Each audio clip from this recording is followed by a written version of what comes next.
Скъпи съотечественици, вчера сварих една торба коприва. Торба такава пазарна торбичка.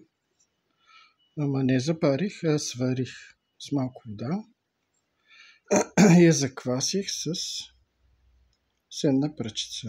Сенна пръчица може по ония метод, там с сварена шума и някакви такива неща. Ето ги белите нещица са се получили.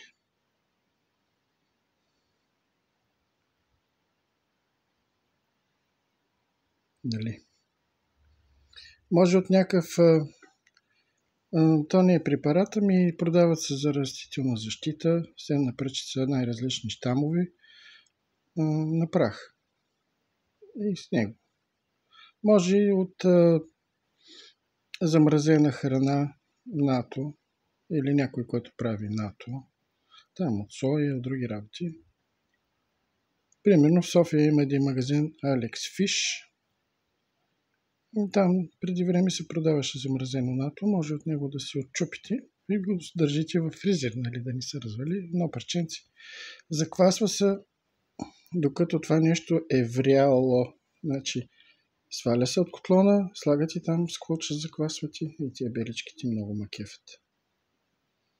И похлъпвате тенджерата. Нали, не херметично да стои, а просто да не вее силно някакъв въздух там. И бавно да се изтива и ето ги за 24 часа, даже беличко има. Беличкото означава, че доста са се размножили. От тук нататък може да си правите това нещо, което си искате. Аз какво правя? Нали? Аз си правя моите работи. Аз не съм градинар. Но ето ви е сенна пръчица. С някакъв растителен материал. Значи от тия бобовите неща, соя, нахут, боб, грах, с които се заквасва и се прави тая храната. Много е полезна. Обаче те миришат много остро. Много такова едно. И не всеки понася миризмата.